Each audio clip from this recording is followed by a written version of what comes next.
এই যে গাছটা এখানে পড়ে আছে, এর শিকড় উপড়ে গেছে।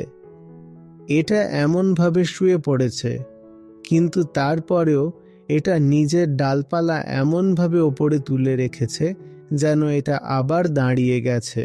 পুরোপুরি পড়ে যাওয়ার পরেও এটা এমনভাবে দাঁড়িয়ে গেছে। মাটি মাটি বাঁচতে চায়, মাটির মধ্যেই প্রাণ আছে। মাটি যার বাঁচার ইচ্ছা আছে সেটাই বুঝে নাও। গাছ হয়ে দাঁড়িয়ে যায় বা জীব হয়ে, প্রাণী হয়ে দাঁড়িয়ে যায়। যখন এইভাবে দেখি তখন বলি এটা তো মাটি, কিন্তু যখন এরকম দেখি তখন বলি এটা তো সচেতন কিছু, প্রাণবান কিছু। কিন্তু আসলে দুটোই এক, একটা ছাড়া আর একটার অস্তিত্ব নেই। যখন একটা ছাড়া অন্যটা সম্ভব হয় না, তখন দুটোকে এক বলেই মানা উচিত। তুমি যদি জিজ্ঞেস করো মৃত্যুর পর কি জীবন শেষ হয়ে যায়, তাহলে তার একটা দারুণ মজার উত্তর দেওয়া যেতে পারে।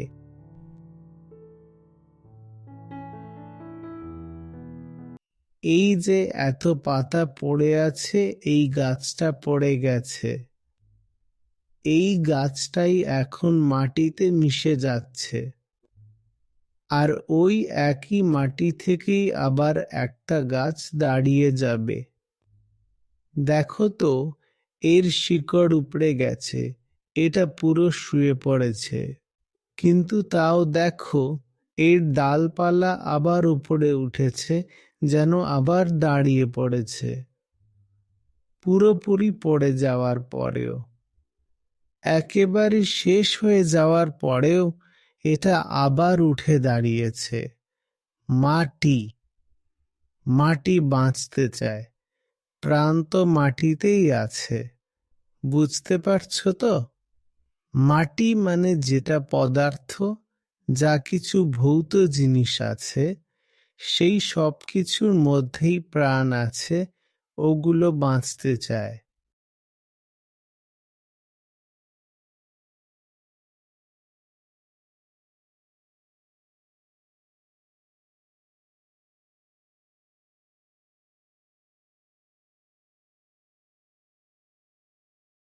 কিছু আলাদা করে কারো ভেতরে এসে পড়েনি। যা মাটিতে আছে সেটাই এর মধ্যে আছে। আর মাটিরই যে বাঁচার ইচ্ছা, সেটাই বুঝে নাও। ওটাই গাছ হয়ে দাঁড়িয়ে যায় বা প্রাণী হয়ে দাঁড়িয়ে যায়। তাই যখন আমরা বলি নেচার, নেচার মানে শুধু ওইটুকু না যেটা চোখে দেখা যাচ্ছে। নেচার মানে সেটাও, প্রকৃতি মানে সেটাও, যে ওটাকে দেখছে। তাহলে যিনি দেখছেন আর যেটা দেখা যাচ্ছে, এই দুটো আলাদা কিছু নয়। ওটা আর এটা এক। আর মাটির ভেতরেও এই যে আমরা যেটাকে চেতন বলি আর যেটাকে জড় বলি, দুজনেই একে অপরের মধ্যে মিশে আছে। যতক্ষণ আমাদের এমন মনে হয় যে এটা তো মাটি, তখন আমরা বলে দিই এটা জড়। আর যখন আমাদের এমন মনে হয় যে এটা তো গাছ বা প্রাণী, তখন আমরা বলে দিই এটা চেতন।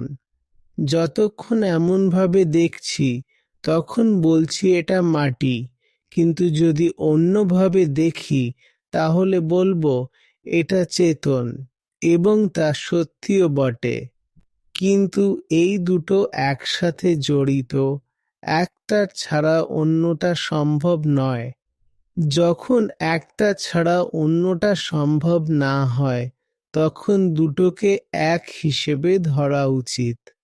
যেমন মাটি আর গাছ অবিভাজ্য, অনন্য, ইনসেপারেবল, ইনডিস্টিংক্ট, ঠিক তেমনি দর্শক এবং দৃশ্য, দৃশ্য ও দর্শকও অবিভাজ্য, ইনসেপারেবল। এদের আলাদা করা যায় না, এরা একটাই। তাহলে আবার প্রশ্ন আসে, অহংকার কি? ফিরে ফিরে প্রশ্ন ওঠে, তাহলে অহংকার আসলে কি?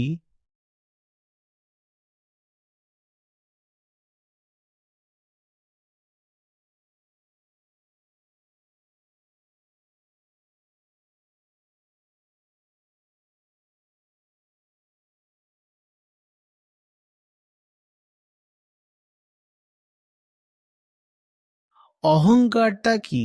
সেটাও তো মাটি, তাই না? তাই না? আর অহংকার আর মাটি একেবারে আলাদা কিছু না। মাটির মধ্য থেকেই তো সেই চেতনা বেরিয়ে আসছে। তাই যেটাকে আমরা অহংকার বলি, আমি উপস্থিত, সেটাই এটা। এই বিভ্রমটাই হলো সেই বিচ্ছিন্নতা, জড় আর চেতনের মধ্যে, সচেতন আর অচেতনের মধ্যে, সেন্টিয়েন্ট আর ইনসেন্টিয়েন্টের মধ্যে যে ভেদ আমরা তৈরি করি, তাই না? এই দুইয়ের যে ঐক্য আছে সেটা যদি বোঝা যায়, তাহলে জীবনটাই পাল্টে যায়। কারণ এটাই হলো মূল অবিদ্যা। এটাই সবচেয়ে বড় অজ্ঞান, যে আমি আর মাটি আলাদা। ভাবুন যে আমি আর মাটি আলাদা। আসলে আমি বলা খারাপ নয়, অহংকার নিজেই কোনো সমস্যা নয়। এই যে বিচ্ছিন্ন ইগো, আমি আর মাটি আলাদা, এটাই সমস্যা, এটাই দুঃখের কারণ। অহংকার ঠিক আছে যদি সেটা বলে, আমি আছি কিন্তু আমি মাটি থেকে আলাদা নই, তাহলেই ঠিক আছে, তখন কোনো সমস্যা নেই। যদি এমন অহংকার হয় যা বলে আমি আর মাটি আলাদা নই, তাহলে সেটাই জ্ঞান। তাহলে জ্ঞান কি? না শিকারের নামই জ্ঞান, নীতি নীতি, নেতি নেতি। আগে আমি ভাবতাম আমরা আলাদা, এখন আমি বলছি আমরা আলাদা নই। তাহলে জ্ঞানের মানে হলো, যেটা আমি আগে ভাবতাম, যেটা আমার বিশ্বাস ছিল, সেটা আমি ফেলে দিলাম। অহংকার আর মাটির সম্পর্ক দেখো দুইভাবে বেরিয়ে আসছে। একটা মা ছেলের সম্পর্কের মতো দেখা যাচ্ছে। মা ছেলের সম্পর্ক কোন অর্থে? শরীর আর চেতনা একসাথে চলে বলেই তো। শরীর আর চেতনা একসাথে চলে, এক অর্থে শরীর চেতনার মা। শরীর গঠিত হতে শুরু করে, তারপর আমরা বলি যে সে সচেতন হয়েছে। যেমন গর্ভে যখন একটা শিশু থাকে, তখন আমরা বলি এখনো 2-3 মাসের হয়েছে, এখনো এতে চেতনা আসেনি। যদিও এই কথা পুরোপুরি ঠিক নাও হতে পারে, তবুও আমরা এমনটাই বলি। সেই অর্থে শরীর চেতনার মা। এটা হলো মাটি আর অহংকারের মধ্যে একটা সম্পর্ক। শরীর হলো চেতনার মা। আর একটা সম্পর্ক হয় প্রেমিকের মতো। সাধারণ প্রেমিক যেমন হয়, ভোগে ডুবে থাকা প্রেমিক। সেই দ্বিতীয় সম্পর্ক হলো আমাকে এটা ভোগ করতে হবে। যেমন ধরো, যখন একটা শিশু জন্ম নিচ্ছে, তখন শরীর তার মা। শিশুর জন্ম হচ্ছে মানে অহংকারের জন্ম হচ্ছে, আর তার মা হলো শরীর। আগে আসে শরীর, পরে আসে অহংকার। কিন্তু এই শিশুই যখন একটু বড় হয়ে যায়, তখন তার অহংকার বলে ওঠে আমাকে অন্য দেহগুলোকে ভোগ করতে হবে। এই একই অহংকার, যে আগে ছিল শরীরের সন্তান হিসেবে, এখন সেই বলে আমি হব অন্য দেহগুলোর ভোগী প্রেমিক। তাই শুরুটা হয় এভাবে, আমি প্রকৃতির সন্তান। প্রকৃতি মানে যা কিছু জড় পদার্থ দিয়ে গঠিত দেহ। শুরুটা হয় এখান থেকে, আমি প্রকৃতির সন্তান। ধরে নাও গর্ভে একটা দেহ এসেছে, তাহলে সেই দেহ হলো মা এবং অহংকার তার সন্তান। প্রথমে আসে দেহ, তারপর আসে অহংকার। কিন্তু এই একই অহংকার যখন একটু বড় হয়ে যায়, ধরো 20 বছর পর এই যে অহংকার বলছে আমার শরীরকে ভোগ করতে হবে, এটা আসলে সেই একই শরীর যেটা আগে মা ছিল। এখন সেই শরীরই অহংকারের জন্য প্রেমিকা হয়ে উঠেছে, এমন এক প্রেমিকা যাকে সে ভোগ করতে চায়।